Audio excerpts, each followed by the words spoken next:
በአማራ ክልል የተለያዩ አካባቢዎች እንዲሁም በኦሮሚያ ክልል ወለጋ ቀጠና በአገዛዙ ጦርና በፋኖ ኃይሎች መካከል የሚደረገው ውጊያ ዛሬም የቀጠለ ሲሆን በአማራ ክልል ጎጃም፣ ሸዋና ጎንደር በቀጠለው ውጊያ የፋኖ ኃይሎች በአገዛዙ ጦር ላይ ከፍተኛ ጉዳት ማድረሳቸውን አስታውቀዋል። ነገር ግን በወለጋ ቀጠና የብልጽግና አገዛዝ ተከታይ ወታደራዊ ሄሊኮፕተርና የድሮን ጥቃት ማድረሱም ተሰምቷል። በዛሬው ዕለት ሰኔ 17 2018 ዓ.ም በአማራ ክልል ሸዋ ቀጠና ከሰምና ይፋት የተለያዩ አካባቢዎች በአገዛዙ ጦር እና በፋኖ ኃይሎች መካከል በቀጠለው ውጊያ ከፍተኛ ወታደራዊ ጉዳት ተመዝግቧል ሲሉ የፋኖ የመረጃ ምንጮች ለኢትዮ ኒውስ ተናግረዋል። በከሰም ቀጠናም 3 የፋኖ ክፍለ ጦሮች በቅንጅት በከፈቱት ውጊያ በ42 ተሽከርካሪዎች ሲንቀሳቀስ የነበረ የአገዛዙ ጦር ከፍተኛ ወታደራዊ ኪሳራ ደርሶበታል ነው ያሉት። የአገዛዙ ጦር በተለያዩ አቅጣጫዎች ተንቀሳቅሶ በፋኖ ኃይሎች ላይ ውጊያ ለመክፈት መሞከሩን ተከትሎ የፋኖ ኃይሎች ቀድሞ ምላሽ መስጠታቸውን የተናገሩት የመረጃ ምንጮቹ ከውጊያ በመሸሸት ላይ ሳለ የአገዛዙ ጦር ሰቻት፣ ጎርፎም፣ አክረሚትና ሰቃጮ የተባሉ አካባቢዎች ላይ ሰላማዊ ሰዎች ላይ ጉዳት አርሷል ብለዋል። እንዲሁም ንብረታቸውም ተዘርፏል ነው ያሉት። በተለይም የአካባቢ ነጋዴዎችና አርሶ አደሮች ከፍተኛ ዘረፋ ተፈጽሞባቸዋል ነው ያሉት የመረጃ ምንጮቻችን። በተመሳሳይም በሸዋ ይፋት ቀጠና በትላንትናው ዕለት ሰኔ 16 2018 ዓ.ም ሸዋሮቢት ከተማ ዙሪያ የፋኖ ኃይሎች በከፈቱት ውጊያ በርካታ የአገዛዙ ጦር አባላት የሞትና የአካል ጉዳት ደርሶባቸዋል ሲሉ የመረጃ ምንጮች ተናግረዋል። የፋኖ ኃይሎች ውጊያ የከፈቱት ሸዋሮቢት ከተማ ማረሚያ ቤት አካባቢ አቦምሳም የተባለ ቦታ ካምፕ ባደረገው የአገዛዙ ጦር ላይ መሆኑን ነው የተሰማው። በተጨማሪም በማጀት የቀጠና 7 የአገዛዙ ሚኒሻ አባላት በውጊያ መገደላቸውን የመረጃ ምንጮቹ አክለው ተናግረዋል። በተመሳሳይ በክልሉ ጎጃም ቀጠና በአገዛዝ ጦርና ፋኖ ኃይሎች መካከል የሚደረገው ውጊያ መቀጠሉ ታውቋል።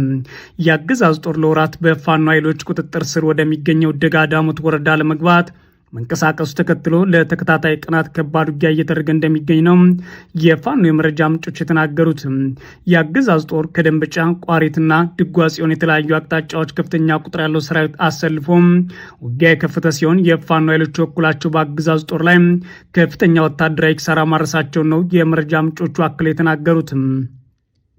ላለፉት ተከታታይ ቀናት የብልጽግና አገዛዝ ከደንበጫ፣ ሞጣ፣ አዴት፣ ገነት አቦና ሌሎች ከተሞች ኃይሉን በማንቀሳቀስ ከፋኖ ኃይሎች ጋር ውጊያ እያደረገ የሚገኝ ሲሆን ውጊያው አገዛዙ ከሰኔ 10 2018 ጀምሮ የፋኖ ማዘዣ ማዕከላት አጠቃለሁ በሚል የከፈተው የአንድ ወር ዘመቻ አካል ነው ተብሏል። በትላንትናው ዕለት በሰሜን ጎጃም ዞን ደቡብ አቸፈር ወረዳ ሐሙስት የተባለ አካባቢ ሰብአዊና ቁሳዊ ጉዳት የተመዘገበበት ውጊያ መደረጉም ተሰምቷል።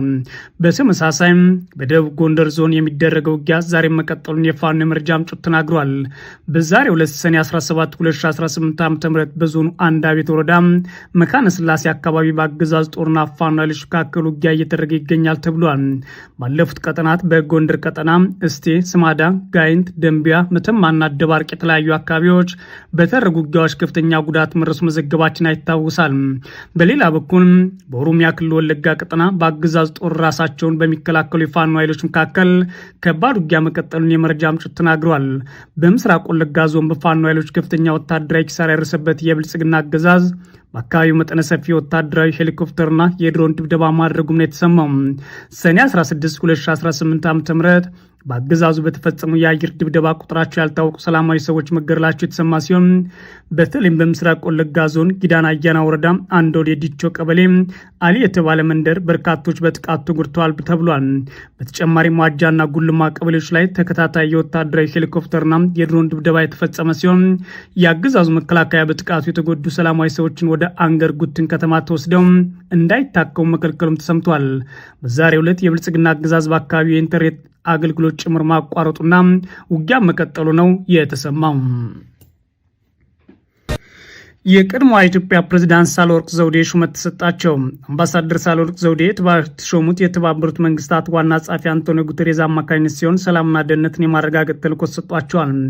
የብልጽግና አገዛዝ ፕሬዝዳንት ሆነው ያገለገሉትና የአብይ አህመድ ከፕሬዝዳንትነታቸው ማብቂያ አስቀድሞ የተባረሩት አምባሳደር ሳህለወርቅ ዘውዴ በዓለም አቀፍ ደረጃ አዲስ ኃላፊነት ተሰጧቸዋል። የቀድሞዋ ፕሬዝዳንት ሳህለወርቅ ዘውዴ በተለያዩ ጊዜያት ከአገዛዙ ጋር የሚያላትሙ አስተያየቶች ሲያቀርቡ የነበሩ ሲሆን ከፕሬዝዳንትነታቸው ተባረው አገዛዙ ቅርብ በሆኑት በአቶ ታዬ አጽቀሥላሴ ከተተኩ በኋላ በየትኛውም ቦታ የተሾሙበት ወይም የተመደቡበት ስራ አልነበራቸውም ተብሏል።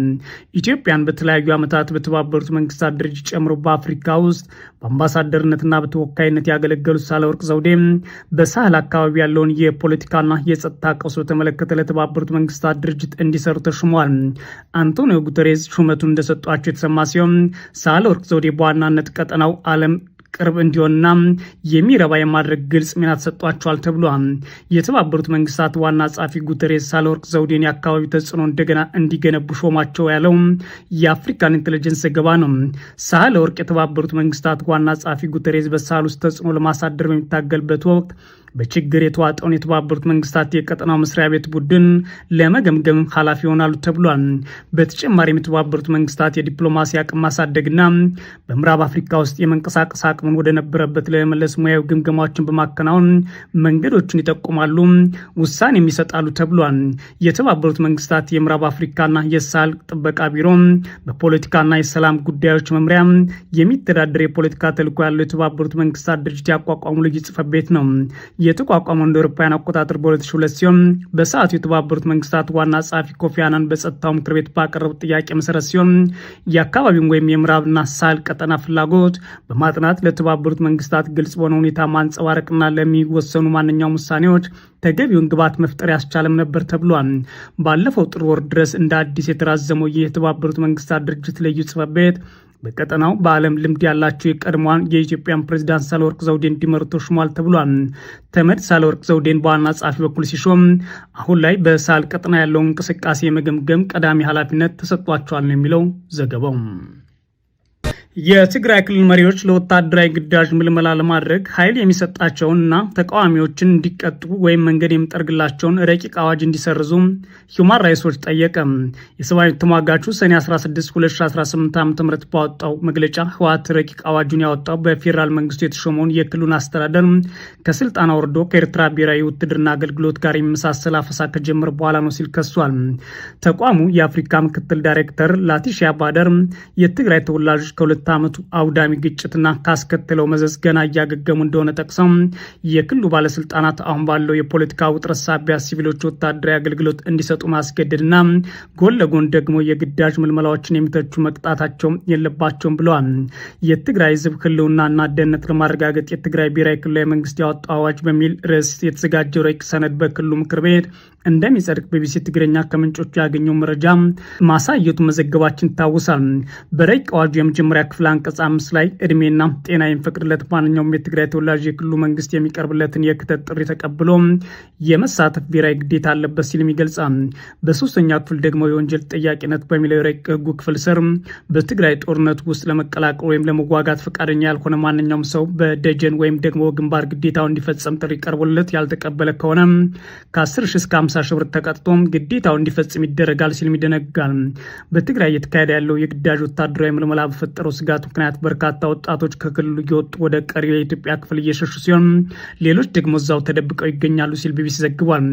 አፈሳው ከነዋሪዎችና ከመብት ተሟጋቾቹ ግዘት እየገጠመው ቢሆንም ምልመላው በፈቃደኝነት የሚካሄድ ነው በማለት ህወሓት ማስተባበሉን የፈረንሳይ ዜና ወኪል ኤፒ መዘገቡ ይታወቃል። በትግራይ በስፋት እየተካሄደ ያለው ወታደራዊ ምልመላ በአብዛኛው ፈቃደኝነት ላይ ብቻ ተመስርቶ የሚካሄድ መሆኑን የህወሓት ሊቀመንበር አቶ አማኑኤል አሰፋም ተናግረው ነበር። ነገር ግን ሁሉም የትግራይ ተወላጅ ግዛቱን ከህልውና ስጋት መከላከል ስላለበት ልዩ ሁኔታዎች አሉ ማለት የግዳጅ ምልመላ እንዳለው በተዘዋዋሪ ገልጸዋል። ሂውማን ራይትስ ዎችን ባወጣው መግለጫ ረቂቅ አዋጁ አሻሚና በጣም የተለጠጠ ቋንቋ መያዙን ጠቅሳል። ይህም ለብዝበዛ ክፍት መሆኑን እንዲሁም ለተለያዩ ጥፋቶች እስራትና የሞት ቅጣት ማካተቱን ገልጿል። ረቂቁ የወጣው በህወሓትና በፌዴራሉ አገዛዝ መካከል ያለውን ውጥረት በመባባሱ የትግራይ ንጹሐን ዜጎች ለተጨማሪ ጭካኔ ድርጊት ያጋልጣል የሚል ፍርሃት በተፈጠረበት ወቅት መሆኑን ቢቢሲ ያመለክታል። ቅድሚያ ለሰብአዊ መብቶች የተሰኘውና ኢትዮጵያ ውስጥ የሚንቀሳቀሰው ድርጅትም የትግራይ ጸጥታ ኃይሎች በክልሉ መጠነ ሰፊ አፈሳና የግዳጅ ወታደራዊ ምልመላ እያካሄዱ መሆናቸውን በመጥቀስ መግለጫ ማውጣቱ መዘገባችን አይዘነጋም።